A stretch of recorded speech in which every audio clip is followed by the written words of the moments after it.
Hello everyone, स्वागत है आप सभी लोग का स्टडी 5.6 में। आज हम आप सभी को गुणनखंड ज्ञात करना सिखाएंगे बहुत ही आसान तरीके से। यहाँ पर देखिए, सवाल को देखकर आप डरिएगा मत, क्योंकि इसमें पावर है। बहुत ही आसान तरीके से बताएंगे और आपको समझ में भी आ जाएगा। पहला सवाल है, देखिए 6a² फिर b है, प्लस का चिन्ह है, 18ab² है। यहाँ पर देखिए 6 के बाद कुछ भी नहीं लिखा है तो समझ लीजिएगा गुणा का चिन्ह है, यानी 6 गुणे a² फिर गुणे b है, प्लस 18 गुणे a गुणे b² है। इनके बीच में कोई चिन्ह नहीं है तो आप गुणे का चिन्ह मानिएगा। यहाँ तक सभी को समझ में आया। अब यहाँ पर देखिए 6 को आपको तोड़कर लिखना है, a² को भी आपको तोड़कर लिखना है, b को भी लिखना है। जो टूटने लायक है उनको तोड़कर लिखना है, जो टूटने लायक नहीं है उनको तोड़कर नहीं लिखना है। तो यहाँ पर 6 को आप क्या लिख सकते हैं, 2 गुणे 3 लिख सकते हैं। 6 को 2 गुणे आप 3 लिख सकते हैं। 2 तिहाई कितना होता है, 6 होता है। 6 को हमने 2 गुणे 3 लिखा है। यहाँ तक सभी को समझ में आया। फिर यहाँ पर कोई चिन्ह नहीं है तो हम क्या गुणे का चिन्ह लगाएंगे। अब यहाँ पर देखिए a² लिखा हुआ है। अगर a² लिखा हुआ है तो इसको आप क्या लिख सकते हैं, a गुणे a लिख सकते हैं। क्या, a गुणे a। a गुणे का a मतलब क्या होता है, a²। तो a² को हम क्या लिख देंगे, a गुणे a लिख देंगे। इसे हमें तोड़कर लिखना है, इसका हमें गुणनखंड ज्ञात करना है। फिर इसके बाद b अकेले ही है, b में कुछ भी नहीं है तो b को आप इसी तरह लिख दें, गुणे b। अब आगे प्लस का चिन्ह है तो यहाँ पर आप प्लस का चिन्ह लगाएंगे। 18 को आप क्या लिख सकते हैं, 2 तिहाई 6 होता है। 6 फिर इसके बाद गुणे 3 कर देंगे तो आपका 18 आ जाएगा। देखिए 2 गुणे 3 गुणे 3, 2 तिहाई कितना होता है, 6 होता है। 6 में आप 3 से गुणा कर दिए, 6 त्रिक कितना हो जाएगा, 18 हो जाएगा। तो 18 को आप कैसे तोड़ सकते हैं, 2 गुणे 3 गुणे 3। यहाँ तक सभी को समझ में आया। यहाँ पर देखिए a अकेले है तो यहाँ पर गुणे आप क्या कर देंगे, a ही लिख देंगे।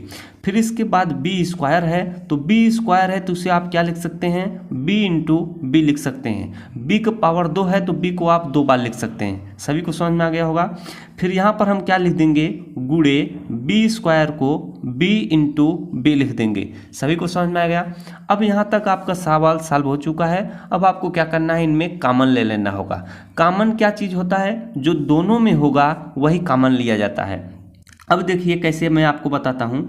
2 गुणे 3 इसमें भी है, 2 गुणे 3 इसमें भी है, तो 2 गुणे 3 क्या हो जाएगा, कॉमन हो जाएगा। जो दोनों में होगा वही कॉमन होगा। तो हमारा 2 गुणे 3 यहाँ से कॉमन हो गया, यहाँ पर भी 2 गुणे 3 है। फिर इसके बाद देखिए a इंटू a है, यहाँ पर a 2 बार है लेकिन यहाँ पर a 1 ही बार है। तो जो दोनों में होगा वही कॉमन लेंगे। तो एक a यहाँ से, एक a यहाँ से हमारा क्या हो जाएगा, कॉमन हो जाएगा। फिर इसके बाद देखिए यहाँ पर b है, 1 बार है लेकिन यहाँ पर b 2 बार है, तो हम 1 ही बार लेंगे जो दोनों में होगा। तो b यहाँ पर अकेला और यहाँ पर अकेला, कॉमन हो जाएगा। तो आपका कॉमन कितना निकल कर आया, 2 गुणे 3 गुणे a गुणे b। तो इसको आप यहाँ पर लिख लें, 2 गुणे 3 गुणे a गुणे b। यही चीज़ आपको लिखना है जिनके ऊपर मैं अंडरलाइन किया हूँ। तो यहाँ पर आपने कॉमन लिख लिया। फिर इसके बाद आपको इस तरह से कोष्ठक का चिन्ह बना देना है।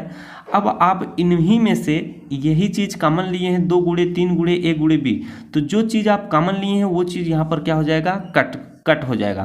तो 2 गुणे 3 गुणे a गुणे b, तो 2 गुणे 3 कट हो जाएगा। फिर a है तो a भी कट हो जाएगा, b है तो b भी कट हो जाएगा, यानी कैंसिल हो जाएगा। तो कितना बचेगा, a बचेगा इसमें। तो यहाँ पर आप क्या लिख लेंगे, a लिख लेंगे। फिर इसके बाद प्लस का चिन्ह है, प्लस लगाइएगा। फिर इसमें भी आप क्या कॉमन लिए हैं, 2 गुणे 3 गुणे a गुणे b। तो 2 गुणे 3, तो 2 गुणे 3 इसमें क्या हो जाएगा, कट हो जाएगा। फिर इसके बाद क्या है, a गुणे b है तो a और b, ये भी a और b क्या हो जाएगा, कट हो जाएगा। तो कितना बचेगा, b ही बचेगा। तो a प्लस कितना हो जाएगा आपका, यहाँ पर देखिए 3 भी बच रहा है। यहाँ पर 2 गुणे 3 कट हो जाएगा तो यहाँ पर आपका 3 बच रहा है। फिर इसके बाद a गुणे b यहाँ पर है तो a और b अगर कट हो जा रहा है तो यहाँ पर b बच रहा है। तो 3 इंटू b यहाँ पर बच रहा है क्या, तो 3 इंटू बी को आप क्या लिख सकते हैं, 3b लिख सकते हैं। फिर इसके बाद आप इस तरह से ब्रैकेट बंद कर दीजिएगा। अब देखिए आपको क्या करना है, 2 गुणे 3 है तो इसे आप क्या लिख सकते हैं, 2 तिहाई कितना होता है, 6 होता है। a इंटू बी को आप क्या लिख सकते हैं, a b लिख सकते हैं। तो 6 क्या हो जाएगा, ab हो जाएगा। क्या, 6ab। फिर इसके बाद कोष्ठक लगाइएगा, जो कोष्ठक में है उसको उसी तरह लिख देंगे, a धन 3b। यही आपका क्या हो जाएगा, गुणनखंड हो जाएगा और आपका आंसर हो जाएगा। चलिए एक सवाल मैं और आपको बताता हूँ, थोड़ा बेहतरीन सवाल है, आप लोग ध्यान से समझिएगा।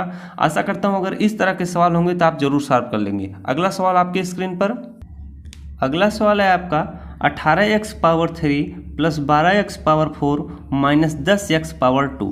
तो इसमें सभी को तोड़कर आपको लिखना है। तो 18 को आप क्या तोड़कर लिख सकते हैं? 18 को जो आप तोड़ेंगे तो यहाँ पर मैंने तोड़ा था ऊपर वाले में 2 गुणे 3 लिख सकते हैं। 2 गुणे यहाँ पर 3 होगा बीच में, तो 2 तिहाई कितना हो जाएगा? 6 हो जाएगा। 6 त्रिक कितना हो जाएगा? 18 हो जाएगा। तो 18 को आप क्या लिख सकते हैं? 2 गुणे 3 अब आप यहाँ पर x पावर 3 है तो x को आप क्या 3 बार लिख सकते हैं, गुणे यक्स लिख सकते हैं। यहाँ तक सही समझ में आ गया होगा। प्लस लिखा हुआ है तो प्लस का चिन्ह लगाइएगा। 12 को आप क्या लिख सकते हैं? 2 गुणे 3, 2 तिहाई 6 हो जाएगा, फिर आप 2 लिख सकते हैं। तो इसको आप इस तरह से लिखिएगा 2 गुणे 3, 2 दूना 4 हो जाएगा। 4 तिहाई कितना होता है? 12 होता है। 12 को आप तोड़िएगा इस तरह से, 2 दूना 4, 4 तिहाई 12। फिर इसके बाद गुणे यक्स पावर 4 है तो यक्स को आप कितनी बार लिख सकते हैं? 4 बार लिख सकते हैं। तो यहाँ पर आप लिखिएगा गुणे यक्स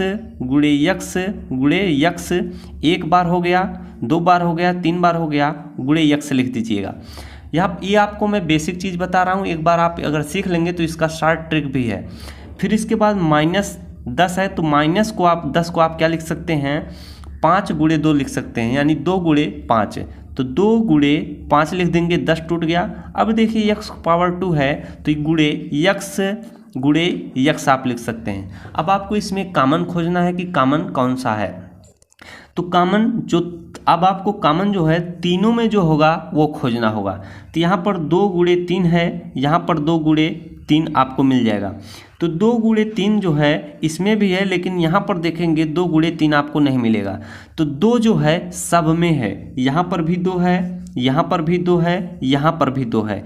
तो 2 क्या हो जाएगा? कॉमन हो जाएगा आपका। फिर इसके बाद 3 देखिए, 3 इसमें है लेकिन इसमें नहीं है तो कॉमन नहीं होगा। फिर इसके बाद देखिए यक्स देखिए सबसे कम बार किसमें है, वहीं से आप आसानी से पता कर लेंगे। यहाँ पर यक्स क्या है? 2 बार है, और यहाँ पर भी क्या है? यक्स 2 बार आपको है। वैसे तो यहाँ पर 4 बार है लेकिन आपको 2 बार खोजना है। फिर इसके बाद भी यहाँ पर देखिए 2 बार आपको मिल जाएगा। तो क्या आपको कॉमन मिल रहा है? आपको 2 कॉमन मिल रहा है और आपको यक्स कॉमन मिल रहा है। 3 इसमें है लेकिन इसमें नहीं है तो कॉमन नहीं लेंगे। तो आप कॉमन आपका मिल चुका है, 2 कॉमन है, फिर 2 बार यक्स है। तो यहाँ पर 2 इंटू यक्स क्या हो जाएगा? आपका कॉमन हो जाएगा। फिर आप कोष्ठक बनाएंगे तो जो कॉमन लिए होंगे वो इसमें जो है तो उतना कट हो जाएगा। तो 2 यहाँ से कट हो जाएगा, फिर यक्स है तो यक्स भी कट हो जाएगा। चलिए टिक कर देते हैं, ये कट हो गया। फिर यक्स है तो यक्स भी कट हो जाएगा, 2 बार यक्स है तो 2 यक्स कट जाएगा। तो क्या क्या आपका बच रहा है? 3 गुणे 3 बच रहा है। क्या 3 गुणे 3 बच रहा है? तो 3 त्रिका कितना हो जाएगा आपका? चलिए डायरेक्ट ना बता के आपको साधारण से बताते हैं। यहाँ पर आप 3 गुणे 3 लिख दीजिएगा। अब आपका क्या 1 यक्स और बच रहा है तो गुणे आप यक्स कर देंगे। फिर इसके बाद प्लस का चिन्ह लगाइएगा। यहाँ पर देखिए 2 कॉमन लिए हैं तो 2 यहाँ से क्या हो जाएगा? आपका कट हो जाएगा। फिर 2 यक्स है तो यहाँ से आप क्या करेंगे? इन दोनों यक्स को कट कर देंगे। तो क्या क्या बच रहा है? 2 गुणे 3 बच रहा है तो यहाँ पर आप क्या लिख देंगे? 2 गुणे 3 लिख देंगे। फिर इसके बाद देखिए क्या क्या बच रहा है? 2 यक्स और बच रहा है तो यहाँ पर गुणे यक्स लिख देंगे। यहाँ तक काम हो गया। फिर अगला वाला देखिएगा, माइनस का चिन्ह है तो माइनस लगाइएगा। फिर यहाँ पर देखिए 2 है तो 2 आपका क्या हो जाएगा? कट हो जाएगा। फिर इसके बाद 2 यक्स है, ये दोनों यक्स क्या हो जाएंगे? कट हो जाएंगे। तो क्या बच रहा है? 5 बच रहा है। तो यहाँ पर आप क्या लिख देंगे? 5 लिख देंगे। यहाँ तक सभी को समझ में आ गया होगा। अब इसे क्या लिख सकते हैं? 2 गुणे यक्स को आप क्या लिख सकते हैं? 2x स्क्वायर लिख सकते हैं। यक्स इंटू यक्स को यक्स स्क्वायर लिख सकते हैं। फिर उसके बाद ब्रैकेट का चिन्ह लगाइएगा। 3 गुणे 3 को क्या लिख सकते हैं? 3 त्रिका 9 लिख सकते हैं। फिर यक्स है तो इसी के साथ यक्स लगा दीजिएगा, 9 गुणे यक्स। फिर इसके बाद प्लस का चिन्ह है तो प्लस लगाइएगा। 2 गुणे 3 को क्या लिख सकते हैं? 2 तिहाई 6 आप लिख सकते हैं। क्या? 6। फिर इसके बाद यक्स इंटू यक्स को क्या लिख सकते हैं? 6 यक्स स्क्वायर, यानी 6 गुणे यक्स स्क्वायर। -5 है तो यहाँ पर आप -5 लगा देंगे। यही आपका क्या हो जाएगा? आंसर हो जाएगा। जब आप 18x power 3 plus 12x power 4 minus 10x square का गुणनखंड करेंगे तो इतना आपका आ जाएगा। यही आपका आंसर हो जाएगा। तो आशा करता हूँ मेरे द्वारा बताया जा रहा होगा तरीका आपको जरूर समझ में आ रहा होगा। तो इसी प्रकार के मददफुल वीडियो पाने के लिए चैनल को जरूर सब्सक्राइब कर लीजिएगा। वीडियो को लाइक और शेयर करना ना भूलिएगा। धन्यवाद।